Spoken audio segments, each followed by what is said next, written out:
Ok. Estamos iniciando mais uma reunião do nosso grupo de estudos, hoje com a presença do amigo Igor. Igor que nos formamos juntos em 1985 na FADIS. Foi aluno do Dr. Pedro Osório, né? E que está nos brindando aí com um passeio a Santo Ângelo. O Igor coordena o Dr. Pedro Osório, a Comissão de Ensino Jurídico na UAB-RS, né? É conselheiro estadual da UAB e tem uma militância, foi do Conselho Pedagógico da Escola, da Advocacia, também da nossa EAS. É o doutor pela nossa URGS, querida URGS, eu tive na banca lá. Foi orientando o doutor, professor César Saldanha de Souza Júnior. César. Isso, foi orientando dele, um trabalho sobre a CID, né? Isso, foi muito interessante, estive lá participando, foi uma banca bem bonita. E que, então, nos enche de alegria a presença do nosso amigo Igor aqui. Nós hoje estamos retomando praticamente as atividades, porque ficamos 2 finais de semana sem conseguir reunir o grupo, em função de ausências minhas aqui de Santo Ângelo. Continuamos com uma dificuldade técnica, porque o nosso cameraman aqui, que transmite as reuniões, está na Disney, né? Então estamos sem operadora. A Ana também, que é a nossa secretária, que tem auxiliado nesse trabalho, teve um acidente doméstico e está com uma perna imobilizada. Mas acredito que estamos conseguindo transmitir, então mandar um abraço para o Antônio Tavares, que tem interagido conosco aí desde Porto. Eu pensava que era Lisboa, a cidade dele é Porto, em Portugal. Temos também pessoas aqui entre nós que participam das nossas reuniões online. E aproveitando hoje que o amigo Igor está aqui, quem sabe, como proposta, nós assumimos nesses últimos dias agora uma pauta diferente.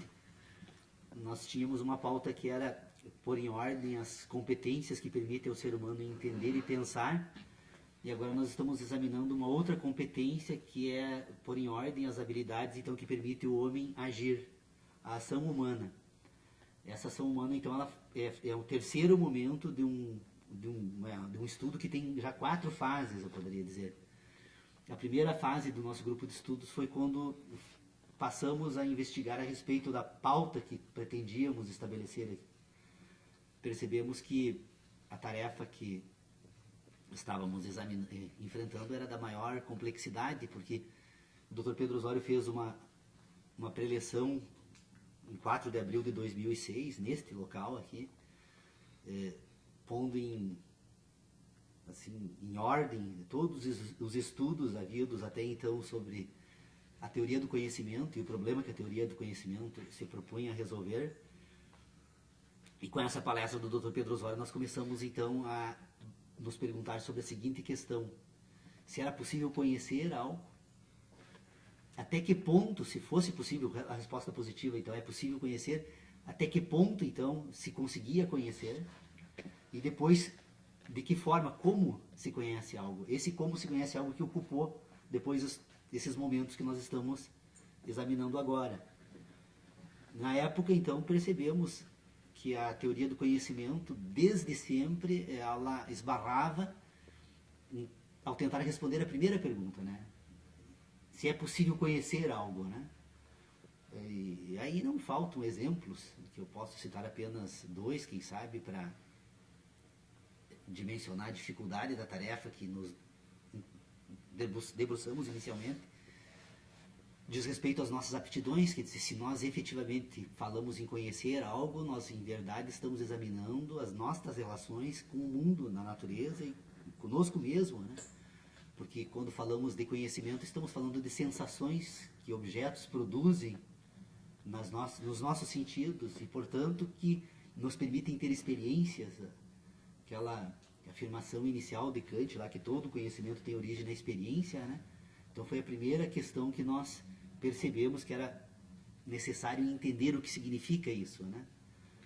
Depois de entendermos, então, essa primeira questão, né, de que a capacidade humana de conhecer é extremamente limitada, porque ela está restrita aos sentidos humanos e, portanto, como os sentidos humanos são relações que uma estrutura orgânica se estabelece com outras estruturas e com a própria natureza como um todo, e destas relações, então, se apresentam para o homem enquanto um ser que busca o tal do conhecimento, sensações, e destas sensações, pôr em ordem essas sensações para tentar organizar aquilo que ele denomina, então, de experiência ou de conhecimento.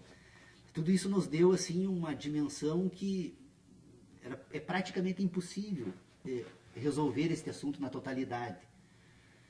Mas que, mesmo sendo impossível resolver esse assunto na totalidade, em relação a esse assunto, algumas questões poderiam ser organizadas.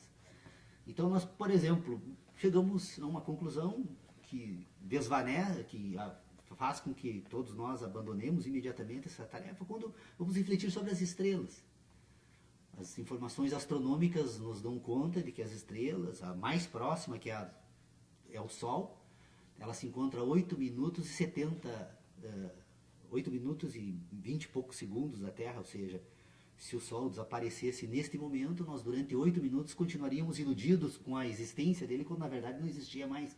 Bom, se o Sol que está a 8 minutos já nos coloca essa dificuldade, imagina uma estrela que está a 100 mil anos, ou a milhões de anos, como os astrônomos nos afirmam. Então, percebemos que essa dificuldade de falar sobre a teoria do conhecimento, que por sua vez fala, na verdade, das sensações humanas, e as sensações humanas que se encontram em escalas temporais completamente distintas dos fenômenos que produzem sensações, nós chegamos à conclusão que esse assunto estava fora de pauta. Nós vamos, então, para o segundo momento, né? Percebemos, então, que havia aquilo que nós chamávamos de conhecimento, e que esse conhecimento estava limitado, então, às nossas sensações, e, portanto, deveríamos nos contentar com elas, e deixamos esse assunto, então, em suspensão, né, Dr. Pedro Osório, usar esse termo. Suspendemos esse debate para voltar a um outro, que é a seguinte questão. Bom, se nós temos essa dificuldade, percebemos a grandeza da tarefa que temos para realizar e a dificuldade dessa tarefa, se essa tarefa que se revela quase impossível, então vamos deixar de lado e vamos examinar como é possível perceber a existência, inclusive, dessa tarefa. Ou seja, como é possível, então, esse ser que sente e que, portanto, das sensações constrói algo que ele chama de conhecimento, né? Então, nós percebemos que estávamos nos referindo a uma estrutura orgânica que se chama homem, que faz parte da natureza e que se destaca entre os seres vivos. Percebemos que entre os seres vivos, então, nós podemos identificar nesta parcela, então, da natureza, uma característica que distingue essa parcela da natureza dos demais elementos da natureza e fenômenos da natureza, que é a capacidade de entender naturalmente o meio em que vive. Toda estrutura orgânica dotada de vida se relaciona com o meio que vive e entende naturalmente esse meio para adequar este meio às suas necessidades de sobrevivência. Isso vale para a ameba e vale para o homem. O que distingue essa característica da ameba e do homem é a complexidade dos processos que são utilizados para constituir esse meio de entendimento, que nós poderíamos chamar assim, né? Então, temos da ameba o homem.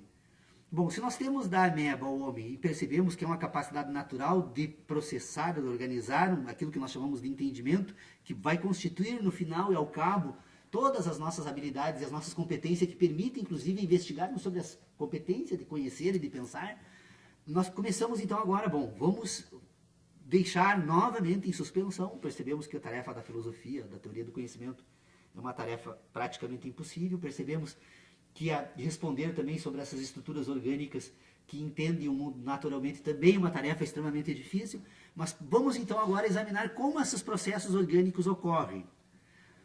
Então aí passamos, por isso que eu disse que nós dividimos em 4 partes esses nossos estudos, embora estejamos numa terceira fase da nossa tarefa, né? Nós começamos então a examinar essa estrutura orgânica. Nós percebemos que o homem pensa porque ele tem uma competência que permite constituir um sistema de relacionamentos. Ou seja, essa estrutura orgânica, ela relaciona. E ela relaciona, e ao relacionar, ela produz um conjunto de informações que nós denominamos, então, de experiências, que são relacionamentos de sensações que são produzidas nessa estrutura orgânica. E essas produções que permitem serem relacionadas, elas se dão dentro de uma estrutura orgânica que pode ser perfeitamente compreendida como uma estrutura que sente, que obtém sensações da natureza. Essa estrutura orgânica faz parte da natureza, é também, como um todo, ela é também natureza, mas ela se, dentro da natureza, como parte da natureza, ela relaciona então agora as sensações para constituir um outro sistema, que é um sistema de relacionamentos que nós vamos denominar depois, mais tarde, de ideias, que ainda não está sob exame. Como é que funciona essa estrutura orgânica então que produz relacionamentos? Ela produz relacionamentos a partir de um sistema que nós chamamos de heptanimal. Por que heptanimal? Porque são 2 relacionamentos endógenos, internos a essa estrutura orgânica, e 5 externos. São 7 que se relacionam.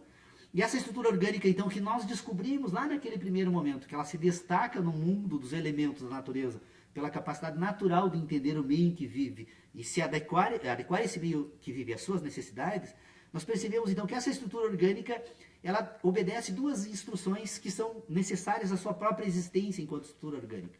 Ela está permanentemente buscando a sobrevivência. Essa estrutura orgânica vai fazer qualquer coisa, enquanto estrutura orgânica, para sobreviver no meio em que vive. E, em segundo lugar, ela vai estar, para isso, permanentemente se reproduzindo. Enquanto estrutura orgânica, a estrutura celular se renova permanentemente, essa estrutura celular produz órgãos, esses órgãos se adequam à realidade da natureza em que ele vive para enfrentar esse meio e sobreviver nesse meio. Então nós vamos perceber que tem 2 instruções que são as instruções que asseguram a existência do entendimento e, portanto, a vida. Que é, então, a capacidade de buscar a sobrevivência e a capacidade de se reproduzir permanentemente. Destas 2 competências que são internas, essa estrutura orgânica, ela relaciona agora 5 que são externas. Essas 5 estruturas externas, que é olfato, gosto, audição e tato, são 4 de natureza orgânica, que são relações materiais entre a estrutura orgânica e o meio em que ela vive. Essas relações se dão permanentemente por manifestações orgânicas de contato, né? E uma de natureza lógica, que é a visão. A visão não tem sentido, tecnicamente, poderíamos dizer. A visão é uma estrutura lógica que ordena diferentes comprimentos de ondas luminosas e, com isso, ela produz uma representação nessa estrutura orgânica daquele meio exterior que essa estrutura orgânica vive. Então, são 7 sentidos, 2 endógenos, 5 exógenos, 1 lógico e 4 orgânicos, que, relacionadas entre si, elas vão constituir, dentro dessa estrutura orgânica, então, um sistema sintético de relacionamento que vai tentar agora, através desse processo sintético, buscar representações das sensações que têm natureza analítica, de impressões. As impressões produzem, então, sínteses. Estas sínteses são resultados de um sistema de relacionamento que ordena 7 sensações. Por isso, heptanimal.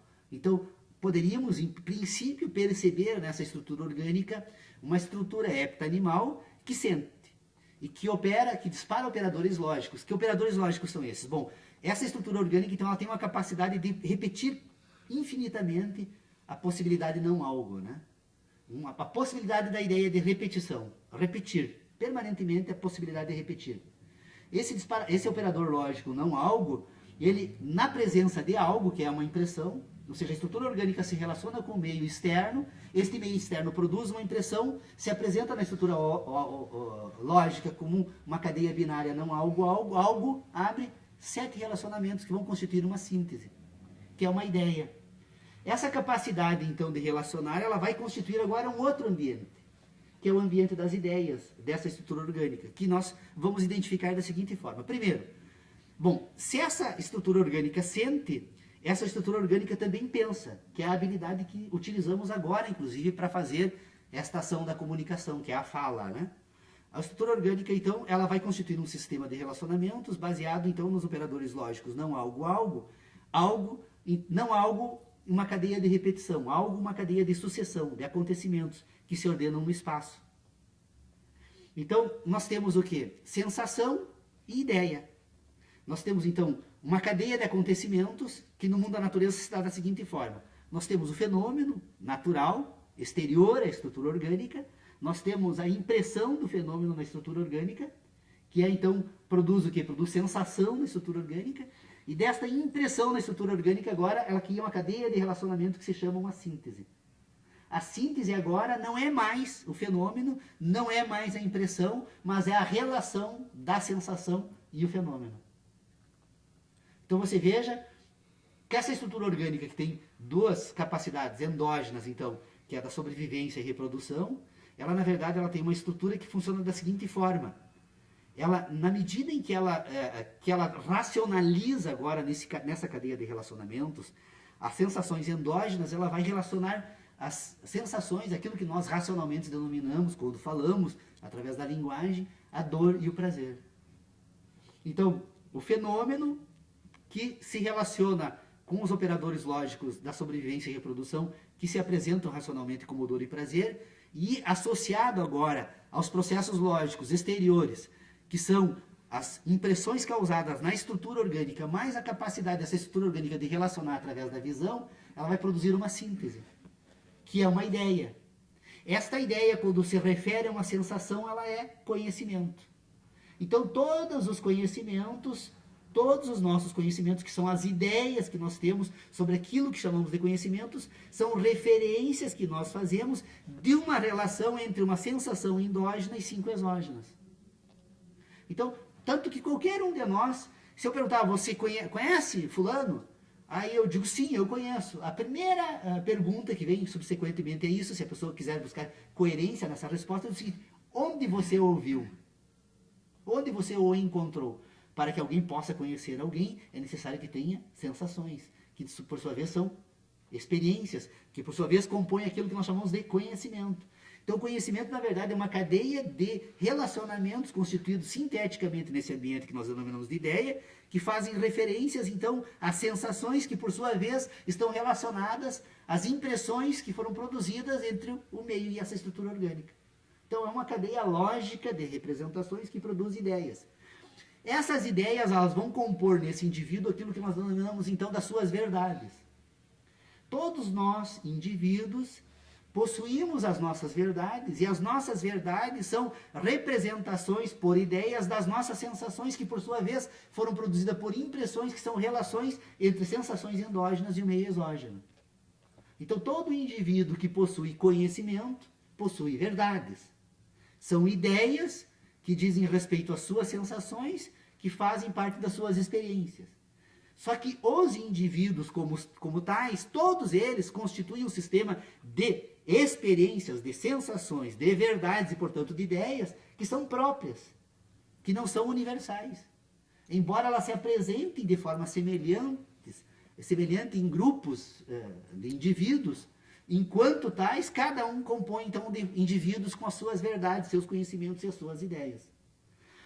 Esses indivíduos que compõem verdades, que compõem ideias e que têm, então, a capacidade de pensar, eles vão perceber depois que dentro desse sistema de relacionamentos, embora ele esteja sempre orientado por objetos ou por sensações, é possível depois, num determinado momento do desenvolvimento dessa competência, refletindo sobre ela mesma, é possível perceber que essa competência também ela pode, num determinado momento, livrar-se de objetos. E essa capacidade de relacionar, então, vai constituir agora um sistema de ideias que não vai compor aquilo que nós chamamos de conhecimentos, mas que são ideias e que servem, então, de relacionamentos, de referências para agora organizar esse ambiente das verdades humanas. Então, o indivíduo compõe um ambiente denominado de certezas, que são ideias, que são relações entre ideias e ideias, então há identidades entre elas, e que elas vão se apresentar agora como um sistema de relacionamentos que permite ordenar as nossas verdades para criar agora uma nova competência, que são a competência agora de criarmos expectativas. De não mais trabalharmos com as nossas verdades, com as nossas sensações, mas agora com a memória das nossas verdades e com a memória das nossas sensações para criar expectativas a respeito de acontecimentos. Então, o homem que tem as suas verdades, que tem as suas experiências, que compõem então esse conjunto de relacionamentos que vai compor esse sistema de ideias, ele passa agora no decorrer do desenvolvimento desse sistema, ele não precisa mais esperar que os fatos ocorram. O Sol nasceu uma vez, às 6 horas da manhã, nasceu depois outra vez, e mais uma vez, e se repete e assim por diante. Ele não precisa mais esperar que o Sol nasça para saber que o Sol vai nascer no futuro. Ele cria uma cadeia de relacionamentos que vai compor aquilo que nós chamamos de crenças. Então, um homem, ele compõe um sistema de ideias que está organizado a partir das suas verdades, ele compõe um sistema de ideias que são as suas certezas. As certezas, então, nós vamos perceber a existência desse ambiente de ideias na matemática. A matemática dispensa objetos. É um sistema de relacionamentos entre signos que compõem então uma cadeia de números que, por sua vez, podem servir para orientar a organização de quantidades e qualidades no âmbito dos fenômenos da natureza, mas são autônomos em relação a eles. E essa capacidade, então, de associar agora verdades e certezas permite produzir crenças, que é aquilo que nós denominamos agora de ciências, ou ciências da natureza, ou ciências humanas, ou ciências, seja lá o que forem, né? Ou seja, a capacidade do homem constituir um sistema de relacionamento e constituir expectativas com relação a fatos que digam respeito a fenômenos que estejam relacionados à natureza em que ele vive. Então, em síntese, assim, ó, bem apertada, e obviamente, eu quando me empolgo, não pararmos assim essas conclusões, que obviamente nos permitem encontrar critérios para responder algumas perguntas que poderiam se apresentar de uma certa forma confusa no início e que hoje nós temos pelo menos como estabelecer um critério de resposta. Nós conseguimos então encontrar algumas afirmações que nos levam a pôr em ordem aquilo que nós chamamos então de universo, de mundo e por fim de razão humana, né? Porque se o homem pensa, se ele constitui um sistema de inteligência que permite ordenar sensações e, por sua vez, ao ordenar sensações ele produz um sistema de ideias, esse sistema de ideias vai permitir que ele perceba algo.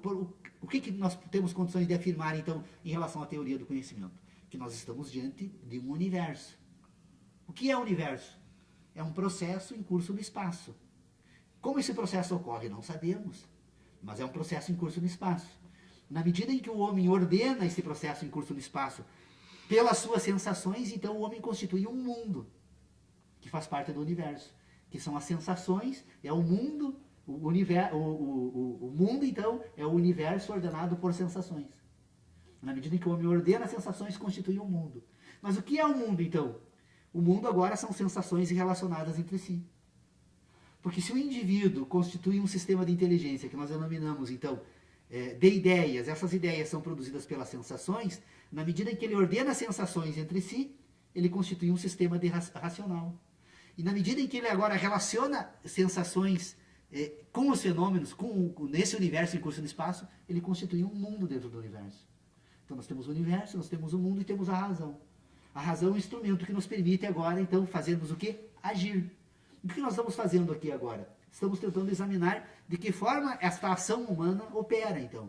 Porque se nós estamos nos comunicando, é porque há um processo de inteligência que está sendo utilizado por todos nós, que embora não sejam idênticos, são semelhantes. Como é que esse sistema de inteligência que nós utilizamos na comunicação aqui funciona, então? É uma pretensão de uma representação sonora se associar a uma ideia num indivíduo que, por sua vez, esteja associada a uma sensação e que, por sua vez, está relacionada com aquilo que nós denominamos de mundo. Então nós falamos, porque relacionamos através da razão, sensações naquele ambiente que denominamos de mundo, e que esta sensação produz ideias, e que pela comunicação nós temos a pretensão de, fazendo uso da comunicação, associar as mesmas ideias. Então quando eu digo que eu estou tratando de uma cadeira, na verdade eu tenho uma sensação de cadeira, cada um de nós temos sensações de cadeiras, nós temos como chegar a uma identidade para dizer, olha, há um objeto que se associa à ideia de cadeira, porque todos nós temos sensações semelhantes, embora cada cadeira nossa seja diferente, porque cada um tem uma cadeira nas suas memórias, nas suas sensações. Mas é uma ação comunicativa, e que ela funciona a partir então de uma estrutura orgânica que funciona a partir de um sistema então de ação direta e uma ação indireta. Isso aí é o assunto que nós introduzimos na última reunião aqui, né? Essa estrutura orgânica nós poderíamos dizer então que ela tem um sistema de ação direta, que são as ações voltadas para o interior dessa estrutura orgânica, né? Então nós poderíamos dizer que essa estrutura orgânica direta, ela tem ações, quando ela é direta, ela tem ações que são involuntárias, que são voluntárias e que são mistas. Estrutura orgânica que tem ação direta, então, involuntária. O batimento, a ação involuntária orgânica, né? O batimento cardíaco. Embora nós não tenhamos controle sobre ele, eu, sob o ponto de vista das ações orgânicas do meu organismo, meu coração bate sem que eu precise ter qualquer interferência com relação a esse processo orgânico. Agora, esse processo orgânico, que por sua vez tem algumas ações diretas e involuntárias, tem também ações diretas, orgânicas, que são mistas, que não são nem involuntárias, não são nem involuntárias e nem voluntárias, como algumas atividades orgânicas, como respirar. Embora ela seja uma ação direta, quase involuntária, nós podemos paralisar por um período, né? outras ações orgânicas do próprio organismo, né? Depois essa estrutura orgânica direta, né? Ela que tem ações involuntárias, tem ações mistas, ela tem ações voluntárias, como o movimento dos membros e da própria estrutura fonética que nos permite falar, né? Essa estrutura orgânica que faz uso de uma capacidade agora voluntária, ela consegue produzir movimentos de partes do corpo, inclusive da fala. Então, quando nós temos essas ações que são orgânicas, diretas, voluntárias, que nós podemos classificar de voluntária, involuntária e mista, né? E que podemos classificar como ações orgânicas de movimento e de sensação, nessa estrutura orgânica também existe uma ação involuntária, orgânica e direta, que são as sensações. Quando alguém produz um barulho, quando a própria fala, minha comunicação que eu estou fazendo aqui, produz em vocês uma ação orgânica, direta, involuntária, de sentido, que vocês, mesmo não querendo, a menos que fechem os ouvidos para não receber as impressões sonoras, vocês vão se submeter então a um processo orgânico que se manifesta através da fala. Bom, se nós temos a direta, nós temos a indireta.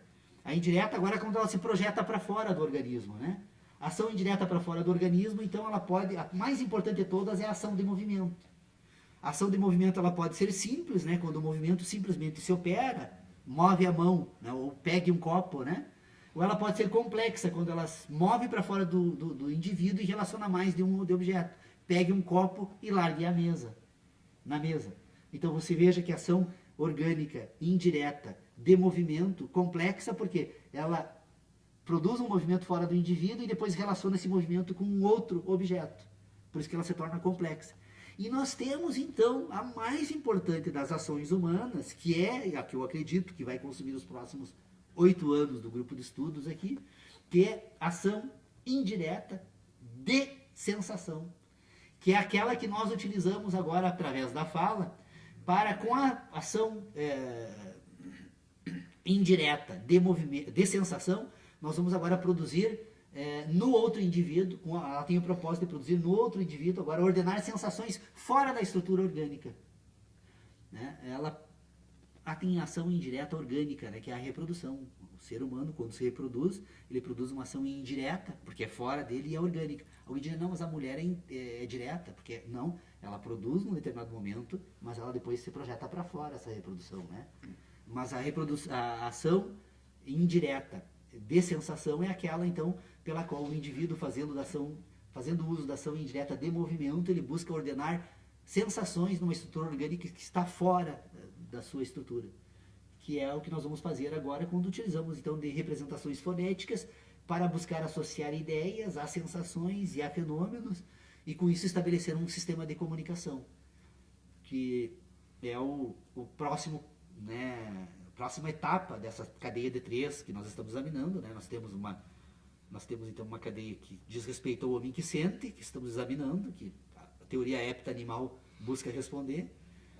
Nós temos a segunda estrutura, que é o homem que pensa, que eu acho que deve estar lembrado um texto que eu escrevi tentando explicar esse tópico, que infelizmente ainda não consegui encontrar novos argumentos para sustentar as ideias que se encontram naquele texto, que se chama Ambiente Sintético da Ciência. O Ambiente Sintético da Ciência foi o primeiro estudo que eu fiz, pelo menos, cujo propósito é tentar explicar como são produzidas as ideias, né? Como se relacionam impressões e sínteses num sistema, né? Para permitir, então, que o indivíduo constitua um sistema de ideias, a partir da capacidade natural de entender o mundo que vive. Então nós temos o homem que sente, o homem que pensa e agora o homem que age. Por isso dividimos nesses 3 momentos. E são 4 fases, porque tem a primeira que vai pôr em ordem, então, todo esse problema da teoria do conhecimento, porque não é possível ingressar nessa discussão que é da maior complexidade, da maior dificuldade para nós que somos civilizados, porque o processo civilizatório ele tem por finalidade quebrar completamente as relações naturais entre o homem que sente e o homem que pensa, né? Para fazer com que o homem que pensa governe o homem que sente, né?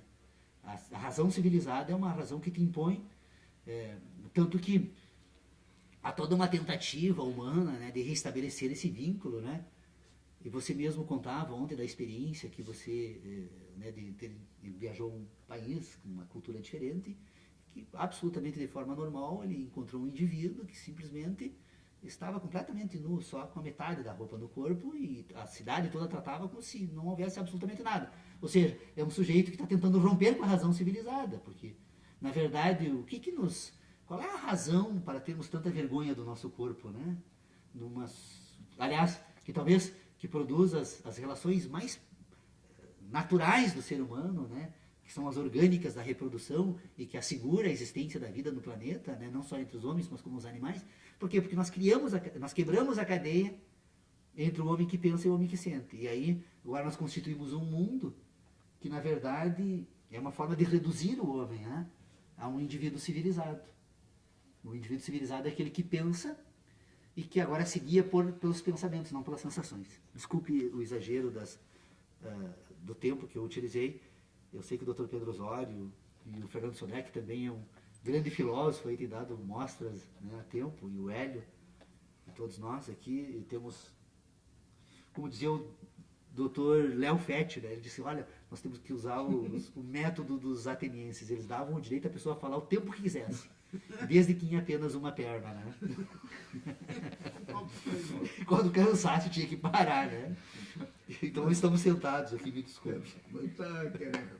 Não quebrar gelo, porque o ambiente está suficientemente aquecido de ideias, de colocações, né, de surpresas, de provocações, né, fundamentalmente.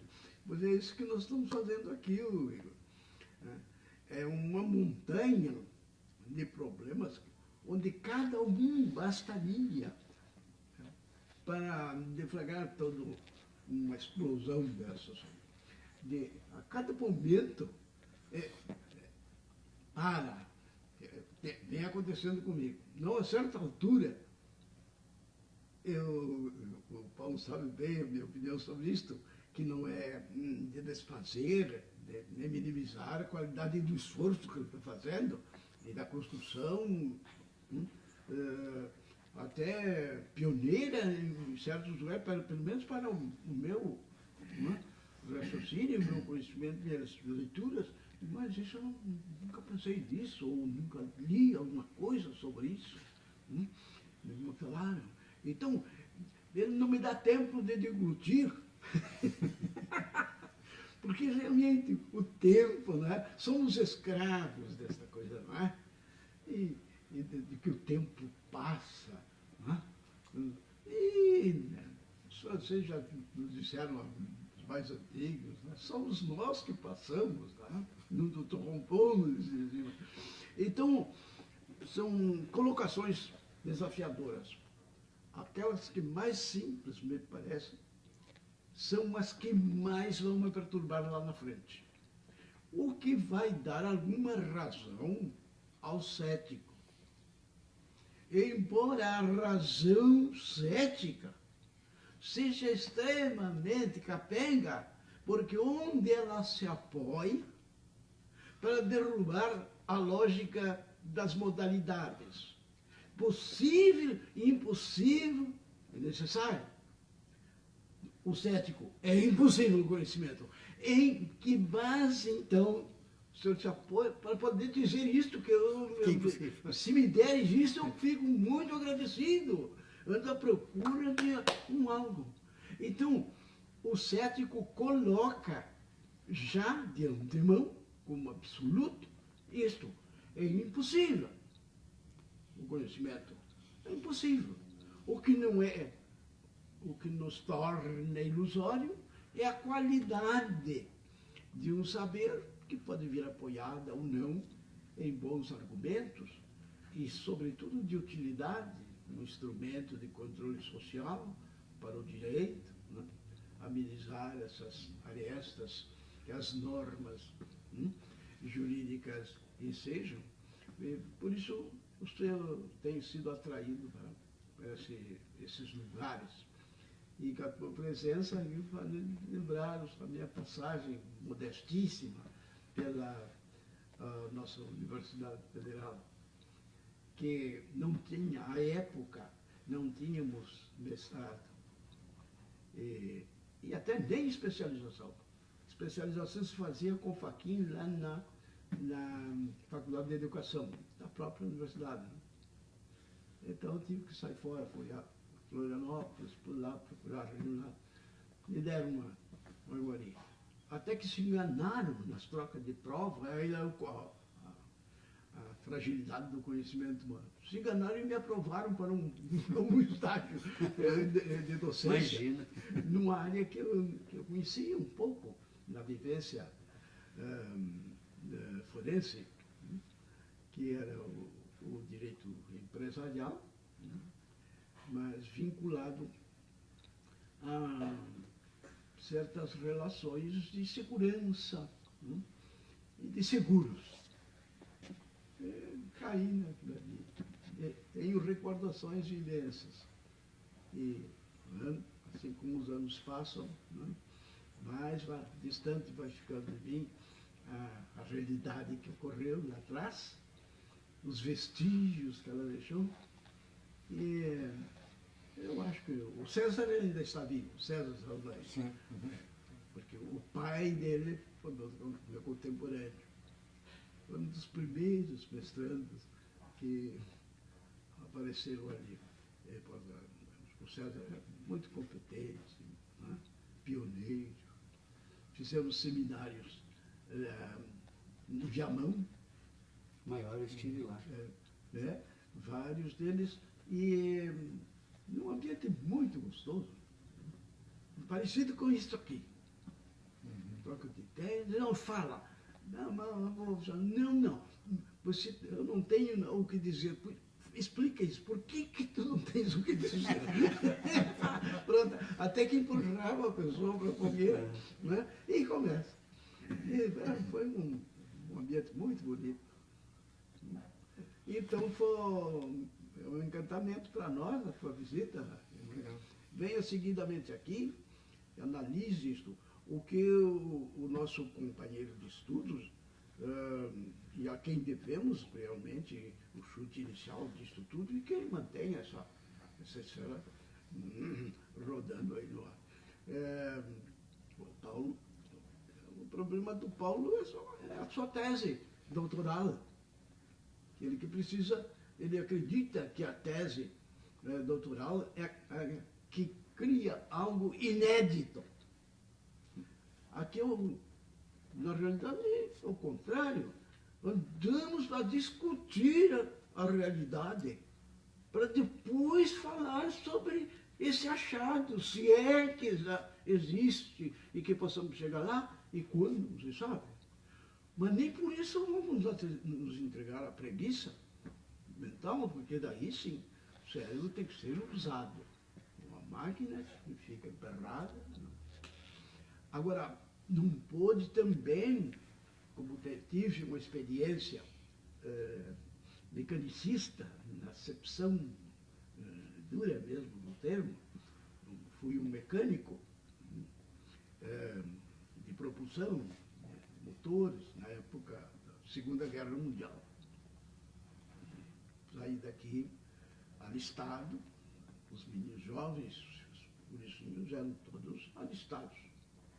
Eu recebi instrução do quartel aqui, do regimento de cavalaria. O Walter Stenglich era nosso instrutor. No colégio barista, na relva, aqui na grama, ele, enorme fuzil real.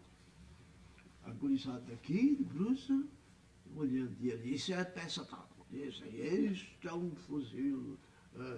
Dava lá o nome, não sei o quê, de 1900, não sei quanto, de repetição mecânica.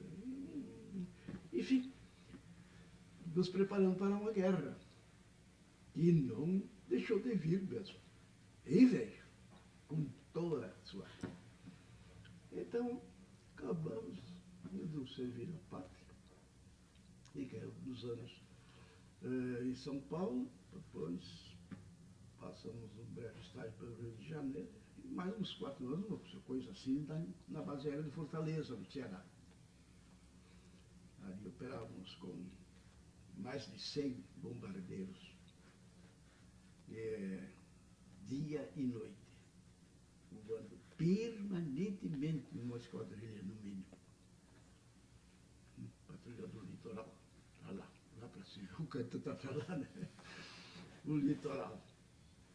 Então, voltei depois dessa jornada toda e fui encontrar uns companheiros dessa qualidade para pensar, que coisa boa pensar, né, sobre a realidade, especialmente sobre a realidade simplesmente pensada, ou porque já passou, ou porque ainda não chegou, ou porque não existe. Pensar sobre pensar. Não pode pensar, né? Mas é isso, Igor. É isso. Boas-vindas. Um abraço. Igor, deixa eu também aproveitar para dar uma participação aqui. Isso. Nós temos discutido isso e o Paulo tem construído aí um sistema de ideias muito sólido mas nós também discutimos algumas questões aqui, enfrentamos alguns debates muito interessantes assim, que eu acho que cabe a gente fazer uma referência. Primeiro, que eu já disse para o Paulo que essa ideia dele tem um ponto inovador muito forte, e eu acho que ele devia levar bem a sério essa ideia de encaminhar isso a ponto de escrever uma tese acadêmica, né? Lógico que isso aí vai... Lênio, por favor, professor Lênio, ouve ele. Tem que já falei para ele que tem que alicerçar algumas coisas nos teóricos para cumprir o método aquele, né? O método necessário, o método. É que o método destrói meu trabalho. Não, né? Se eu for fazer como a academia quer... Sem ser ele o fio condutor, simplesmente ele tangenciando para mostrar aonde você está, entendeu? É aquela coisa tu segue o seu fio condutor e de vez em quando tu faz, tá vendo porque eu tô aqui? Porque lá era assim e lá não pode ser assim, tem que ser assim, sabe? Aquela coisa não para provar, mas para fazer a contraprova. Seria mais ou menos por aí. Mas tem duas questões assim, bem interessantes que nós temos debatido. Uma diz respeito com o conhecimento, que foi o primeiro embate que nós tivemos aqui, é a definição do Paulo que conhecimento o conhecimento é a única das sensações. E nós discutimos bastante isso, já conversamos se esse conhecimento ele surge só das sensações ou se ele surge dessas relações entre as ideias, né? Nisso nós temos alguma divergência. Eu acho que o conhecimento se estende à segunda área, o Paulo acho que não. O segundo fato interessante também que nós discutimos é a questão das emoções, onde entram as emoções nesse processo. Nós também andamos discutindo isso bastante, né? Se isso é criado a partir da síntese das sensações, e a partir daí geram as emoções, e as emoções estão ligadas a essas duas instruções que o Paulo coloca, ou elas estão fora disso. Não tem resposta, só estou colocando no debate que nós vimos. E nós discutimos também aqui, que foi muito interessante, a partir de uma leitura que eu fiz, por acaso, até intuitiva. Eu cheguei em casa depois de uma reunião nossa aqui, e sempre quando a gente se debate, depois a gente fica aceso, né, com as ideias. E eu fui ler David Hume em casa, até porque eu já tinha referências teóricas de David Hume. E quando eu li aquilo, eu vi o Paulo discutindo aqui no grupo. Aí liguei para ele e falei, Paulo, tem que ler o Hume, que o Hume fala umas coisas aqui que estão colocadas exatamente. E aí o Paulo leu a parte que eu sugeri para ele, e aquilo deu uma repercussão muito interessante também no nosso debate, né? E agora, Paulo, eu vou te sugerir também uma outra coisa que eu andei lendo esses dias, que eu acho que tem a ver com esse novo momento que a gente vive agora, é uma coisa recuperada aí dos clássicos, mas de qualquer forma ele fala bastante sobre umas questões, e eu li essa semana e vi também o nosso debate da ação orgânica, que é o próprio Hobbes. O Hobbes, quando começa lá o Leviatã, ele fala da sensação, e depois ele fala das ações orgânicas, algumas ações orgânicas. Ele fala do movimento, como eu já tinha dito, o movimento é o cerne, todo o entendimento dele das ações humanas. Toda ação humana, seja para a criação do corpo político ou para a estrutura desse homem que vai criar o corpo político depois, entender essa ação, parte do movimento. Olha aí. E ele faz uma diferença muito interessante entre a ação humana orgânica e a ação ética. Ele não fala com esse termo, mas ele faz quando ele fala que as questões da ética estão ligadas às paixões humanas, que seriam todos aqueles outros sentimentos que o Aristóteles explora lá, virtude, vício, quais são série de coisas que tem na ética Nicômacos, e que o Hobbes não se debruça muito naquilo, mas ele só ele faz um corte entre a ação orgânica, e que essa ação orgânica é baseada na sensação e no movimento. E a descrição dele é bem interessante e bem próxima do que nós iniciamos aqui. Então acho que é um ponto também que a gente podia debater. Mas o importante, acho que desse debate todo, sem querer me alongar também, apesar de haver alguns pontos que nós discordamos, mas que a gente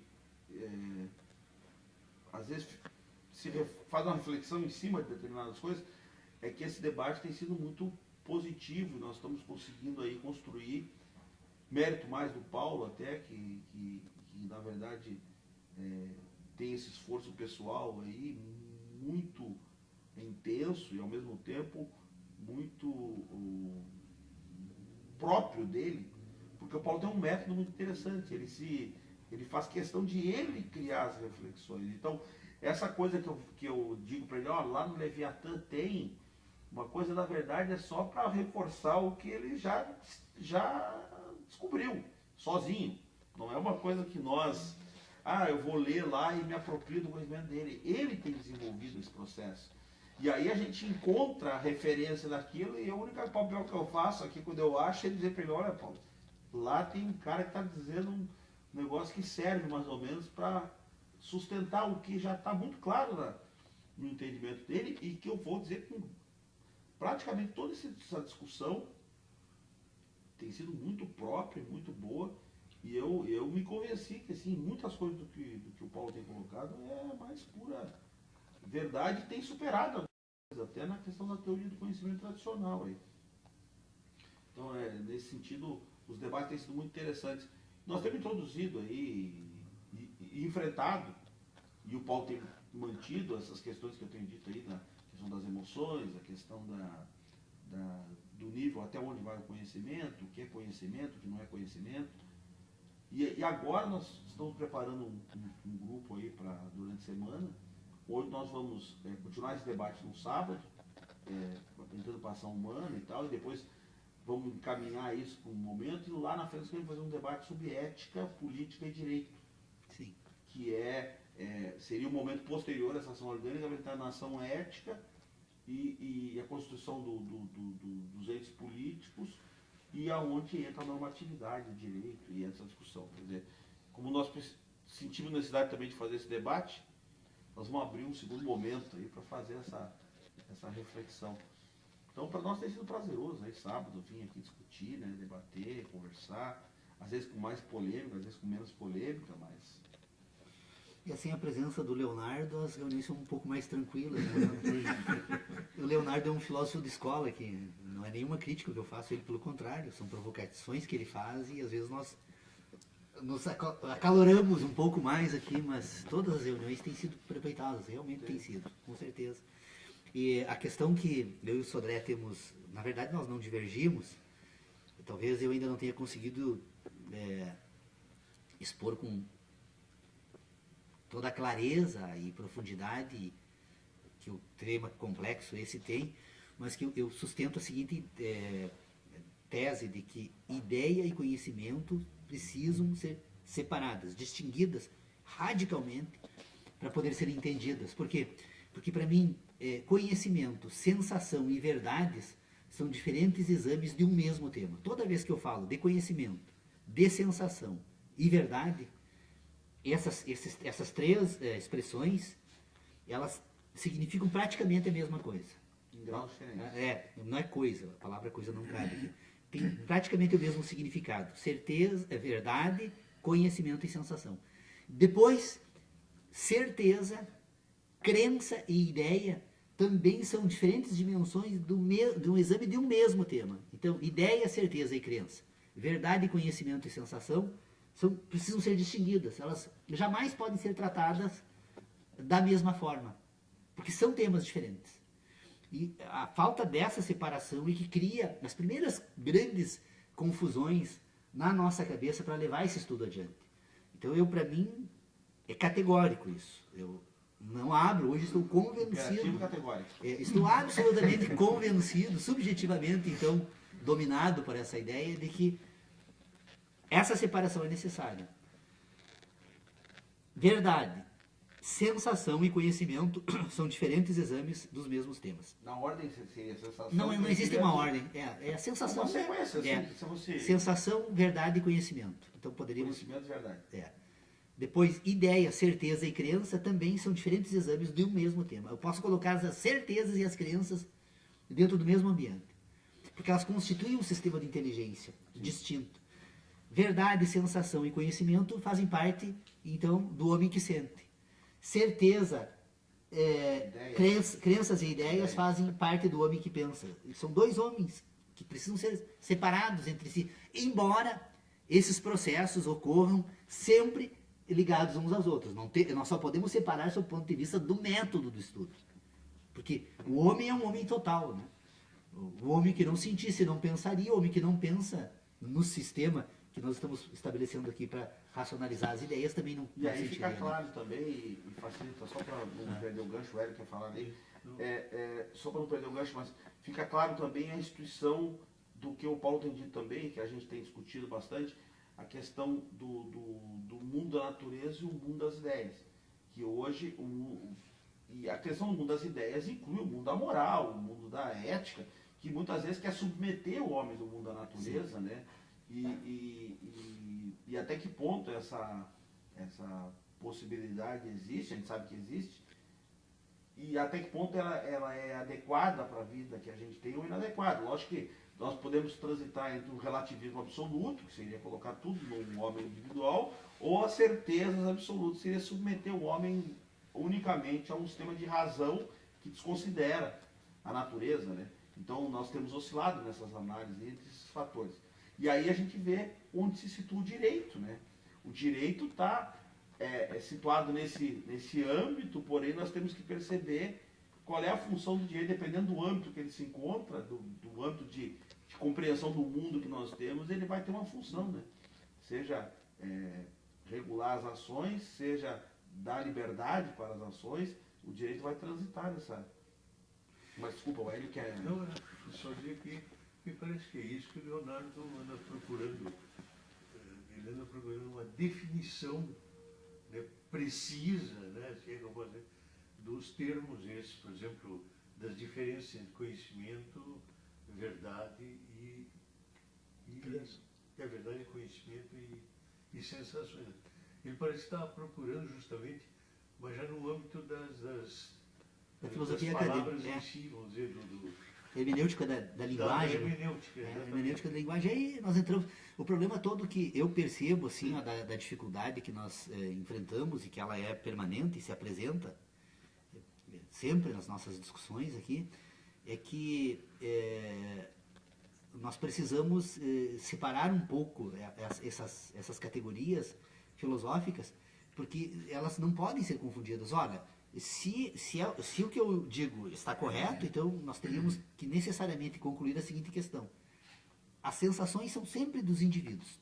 Eu não tenho como ter uma sensação e depois passar a sensação para o Dr. Pedro Osório. Então a sensação é individual. Se a sensação é individual, as verdades também são. Então, as verdades, eu não tenho como passar uma verdade para o Dr. Pedro Osório. A verdade é sempre minha. Bom, se a sensação e a verdade são sempre minhas, os conhecimentos também. Então, o conhecimento, né, as sensações e as verdades são individuais. Bom, alguém diz, mas peraí, nós temos um sistema de conhecimento. A ciência é um sistema de conhecimento que não é mais individual, ela é coletiva, não. A ciência constituiu um sistema de relacionamentos que constrói um sistema de ideias, que constitui um sistema de crenças, né, baseado em certezas e ideias. Mas ideias, certezas e crenças, elas constituem um outro âmbito de inteligência em que, obviamente, há comunicação entre ideia e conhecimento. Eu não posso separar, porque o indivíduo que conhece, ele também pensa. O problema é como tratar, A questão- do ponto de vista das A universalidades, questão né? é categorial, não é nem categorial, a questão definição linguística das categorias. Porque, por exemplo, essa questão da verdade, e eu concordo contigo que a verdade ela Sempre individual. Teoricamente, mas há uma tentativa na filosofia, aí que eu queria chegar, de universalizar determinadas verdades, e aí que é a chamada crise da metafísica, que é a grande discussão que se tem na filosofia dos últimos cento e poucos anos aí, é a questão da chamada crise da filosofia a partir da crise da metafísica. O que é a crise da metafísica? A crise da discussão dessas ideias ou dessas verdades, entre A aspas, metafísica não se... buscando universalizar A metafísica conceitos. não se... a filosofia nunca conseguiu separar, distinguir esses dois ambientes. A única vez que eu percebo que alguém tinha, pelo menos nos textos que eu li, esses dois temas relativamente bem postos é David Hume. Quando ele vai expor lá na ciência da natureza humana, ou filosofia moral, né, a distinção entre o homem da ação e o homem do entendimento. Ele separa. Mas ainda assim é o homem da ação e do entendimento, não é o homem da sensação. Ele não trabalha com essa categoria pura da sensação. Por que eu julgo necessário, reputo necessário esse debate e essa discussão? Porque se nós formos trazer esse debate para o direito, e por isso que é necessário toda essa preparação prévia, nós vamos perceber, por exemplo, qual foi a tentativa, né, de Hans Kelsen, né, no direito. A tentativa do Hans Kelsen é constituir um sistema de ciência do direito, enquanto um sistema de ideias. Olha, no âmbito das ideias eu constituo a ciência. Não existe ciência mais ciência que a matemática. Ou algum metafísico, cético, metafísico, negaria a categoria por excelência de ciência da matemática. Tanto que é a ciência das certezas, né? Então é a mais absoluta demonstração da capacidade humana de pensar. Baseado num livrinho aquele, se é a ciência das certezas ou como é que é? É a ciência da certeza. Nós não tínhamos tempo de ler, aí ia ficar lendo.